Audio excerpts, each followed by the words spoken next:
Hello all. So, Prince died a week or so back. In my 1980s childhood and 1990s adolescence, I tended to find my heroes in comic books rather than music, so I can't say that this means much to me personally. But some of his songs were truly great, and my sympathy goes out to my many friends who have taken this loss to heart. As I reflect on the passing of icons like David Bowie and Prince, though, I see something bigger.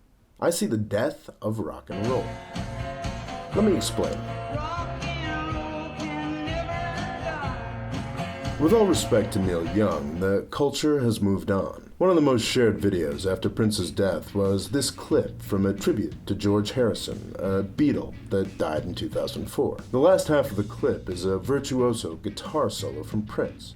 It's an absolutely magical thing to watch if you grew up with rock and roll. But if you didn't, what does the teenager of today see looking at this? Let alone that teenager's eventual kids. Why is that man playing with himself? Now, the guitar is a noble instrument, used to craft beautiful music for centuries. But from the middle of the last century, from Chuck Berry on down, it's been used in a different way that doesn't have much to do with the actual production of sound.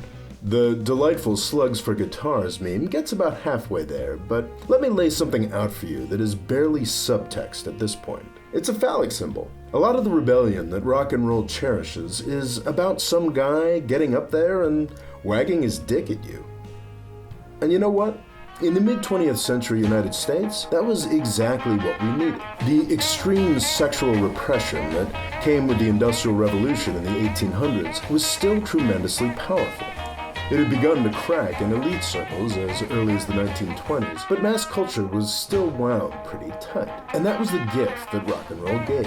It appropriated the music of the most downtrodden to bring a whiff of sexual freedom and liberty to everyone across the United States and around the world. It's a legacy worth remembering. But it's a legacy, not something with much contemporary relevance. Have you heard of the new HBO show Vinyl?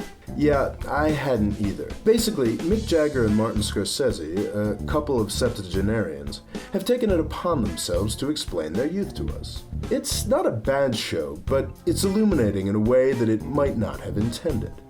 It shows nicely how the pendulum is beginning to swing back. It's not just the guitar solos. The behaviors celebrated in Vinyl and elsewhere just aren't all that attractive anymore. The School of Life has a great video that shows how our idea of the appropriate way to treat women has evolved over the past couple decades. Sexual liberation is now rightly understood as including a right to refuse sexual advances in a way that it kinda didn't in rock and roll's heyday. Our culture is still much more focused on sex than perhaps it should be, but it's evolved pretty conclusively away from the worship of sex, drugs, and rock and roll. It's hard to see this as a bad thing. Rock and roll was incredible, and some of the songs will never die. Guitar solos, not so much. Thanks for watching. Please subscribe. And if you'd like to help me make more videos like this one, please click on the Patreon link here to find out how.